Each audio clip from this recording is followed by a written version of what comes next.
Mark in Washington, you're live with Eric and V. What would you like to talk about? So fast, I just ended with a call screener. Hi guys, how was your Sunday? Doing good. Doing good. I saw the description and I just wanted to dive in. What did you want to talk about? I'm so happy.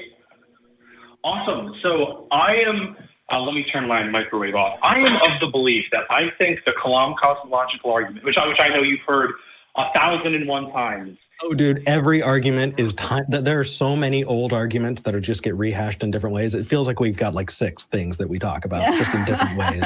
So that's okay, as long as it's interesting. Yeah, I bet. So I am sure you and I are in agreement that the way a lot of theists take this and run and say, aha, this proves God, is very cartoonish, and it is obviously not the case.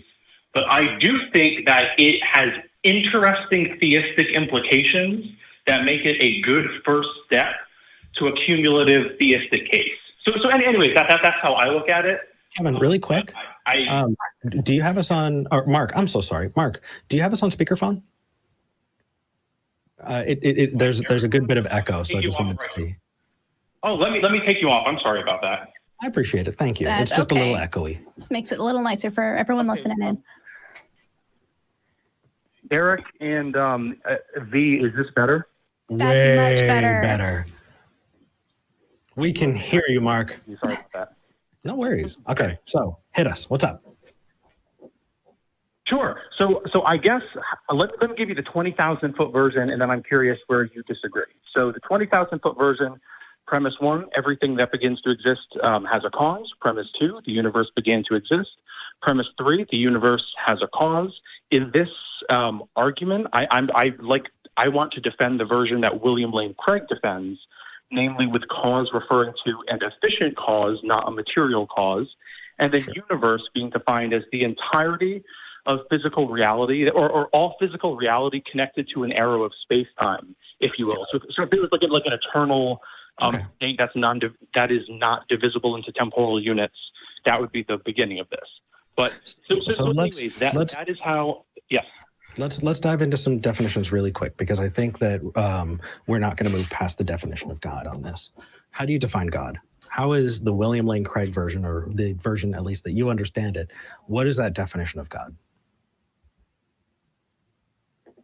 Okay, the only thing I will add, so I am Christian. I would say that I believe that God is a maximally perfect being composed of 3 persons, but I am not trying to prove that with this argument. I think that for example, with anything complicated in the world, you would reach your conclusion through probably multiple arguments. So this that first argument meant to, I'm sorry?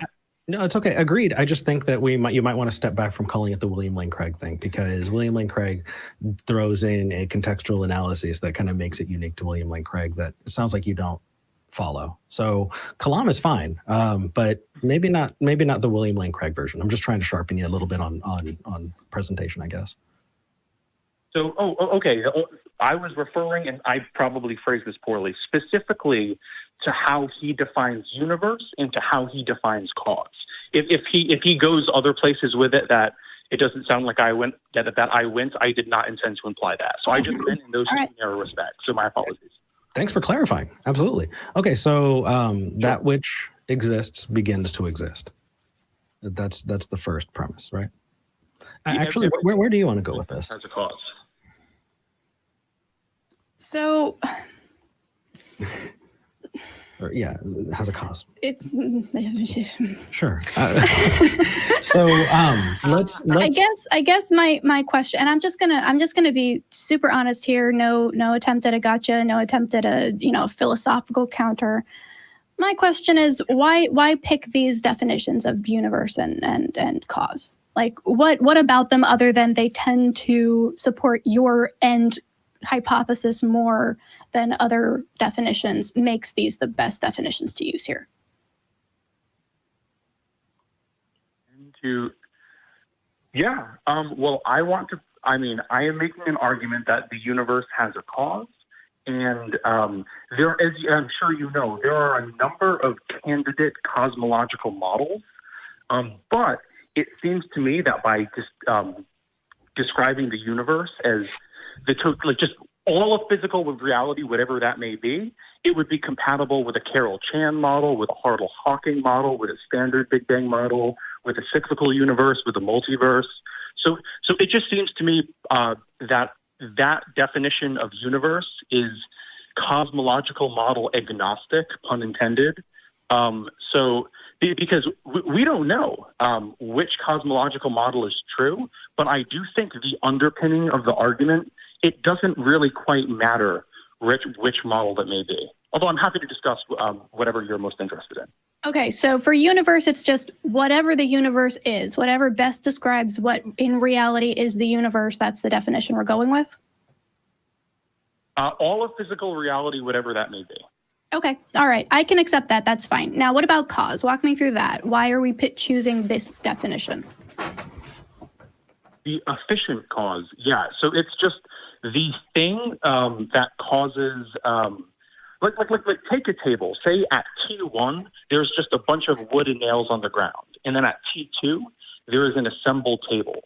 I'm using efficient cause, that is to say, the thing that made the table transition from wood to materials, as opposed to, say, a material cause, which is the cause of the table is just the wood. So that, I mean, there's a whole bunch of, in philosophy, going back to Aristotle, a whole bunch of competing definitions of cause. I know in, let me put it this way. Using efficient cause is by no means special pleading for God. In that it is so widely used. I'm working on my PhD in political science. This is a concept I use all the time, just in a completely secular setting.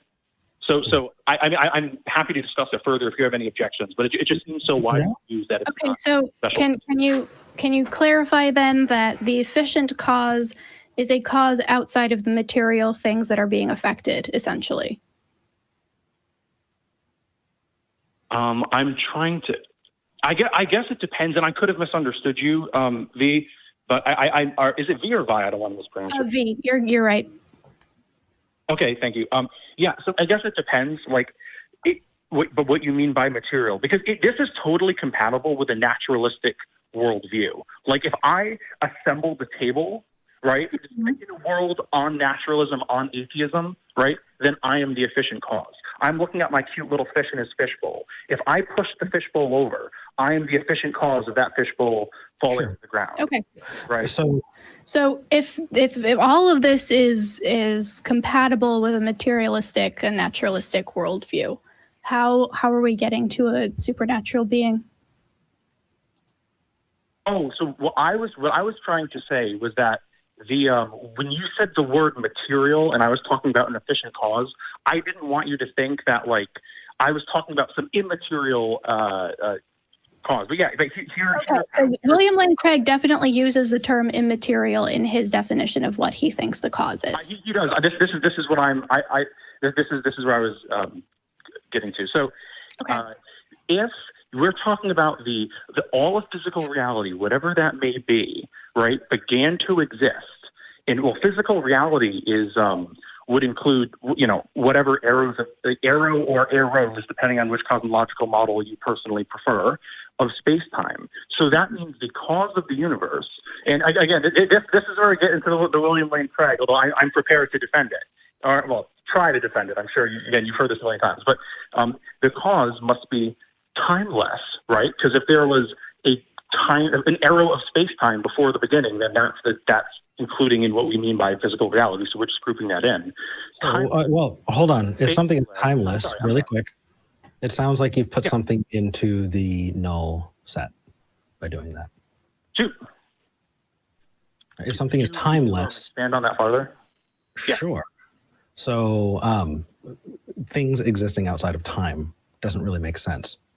The set of things that exist outside of time would either be the empty set or your proposed solution.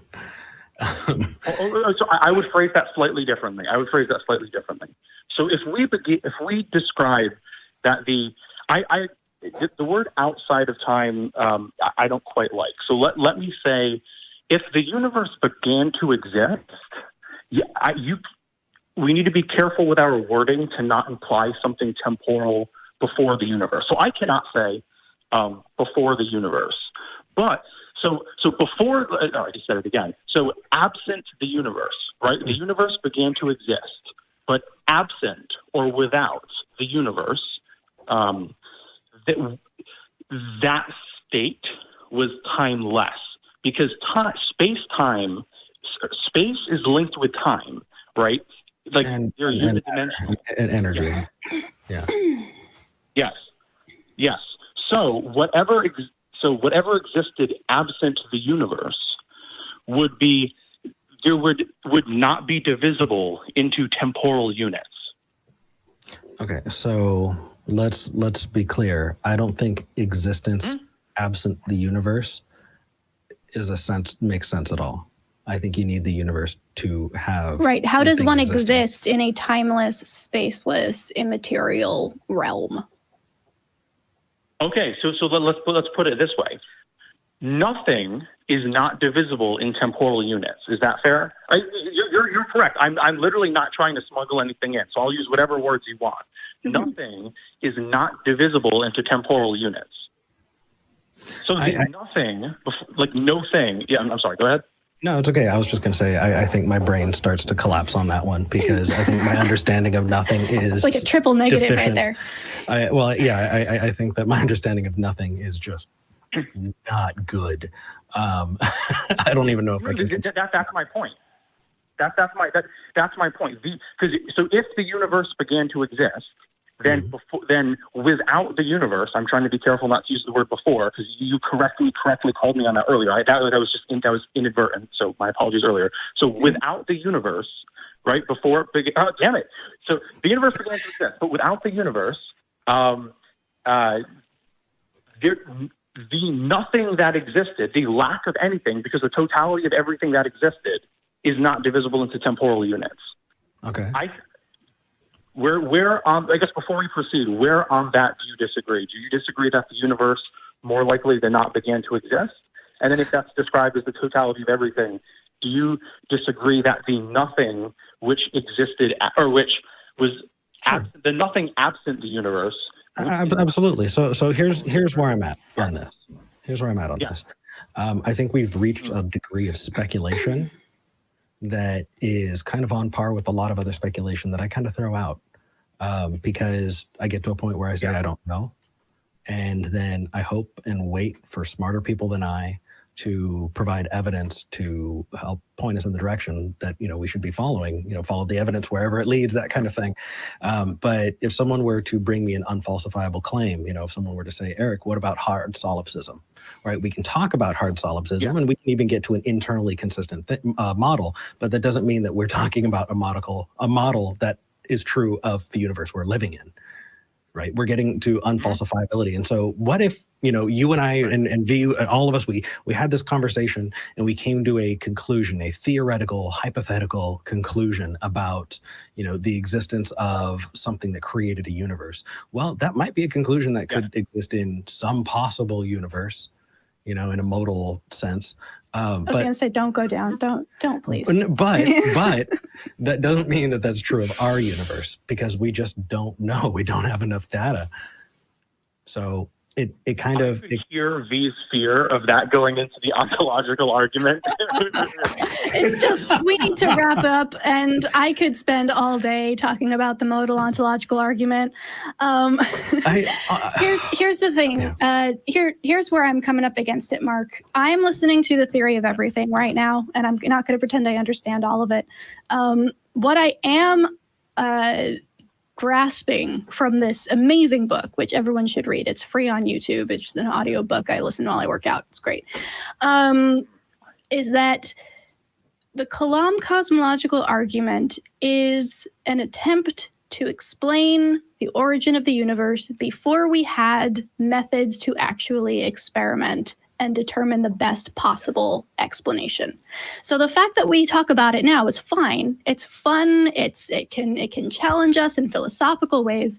But if you want to know about the best explanation for the beginning of the universe, it's not the Kalam cosmological argument. It's not in philosophy at all. Philosophy is a fun way to extrapolate what could be and figure out where you stand on issues. Yeah. But you've got to talk to people who actually have the ability to offer valid suggestions about where the universe actually came from. In the same way that, we can talk all day about the teleological argument, but we're not biologists and we're not chemists, and that's where you need to go to talk about these things. Philosophy is the parent of a lot of other sciences, but that doesn't mean that it's the best version, it's the best tool for every answer. Yeah, don't get us wrong. It's not bad at all.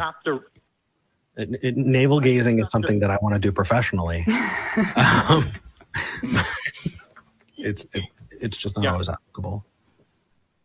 Could I know you have to go and you've been super generous with your time. Could I offer a quick response or do you have to get? Of course. Sure. Offer a response and hopefully we can continue with the conversation next time. Yeah. That would be great. So there's actually surprisingly a lot we agree on there. So I agree that with everything, Eric, that you just said about hard solipsism, where I disagree with you is I guess where you feel comfortable saying, I don't know. I do think I can say, I can have justified true belief that the universe began to exist is more probably true than not. Not certain, but more probably true than not, using the definitions that we outlined earlier. And then I guess for V, I completely agree with you about that if we want to know how the universe began to exist, that is not the domain of philosophy. That's the domain of science. So that's why I would be maybe some other conversation would be happy to talk about different cosmological models. For example, why I don't think Hardall Hawking works, and actually Stephen Hawking ended up agreeing with it at the end of his life. But the way I phrase the philosophical argument is compatible with a host of cosmological models. So I agree with a lot of what you just said, but I do think I can have justified true belief that it's more probable than not that the universe, with the terms we described earlier, began to exist. And I agree with these distinction between science and philosophy, but I don't think I'm quite saying only philosophy can answer how the universe began to exist. I think that's science. But then I think I can use the scientific evidence in a philosophical argument that it has at minimum theistic implications. So as to whet people's appetites for next week, what I'll tell you is I don't subscribe to the JTB model of knowledge. And I think that your justification is what you're presenting, and you obviously believe it, but that doesn't mean it's true. And if it is true, how did you rule out coincidentally true? But that is... Which model do you subscribe to? We'll go into that next week because, dude, you seem like the kind of person we could talk to for days. Oh, yeah. Call back for sure. I would love to. Thank you so much for having me on. This was a lot of fun, guys. Thank you. For sure. It was. Take care, man. All right. See ya.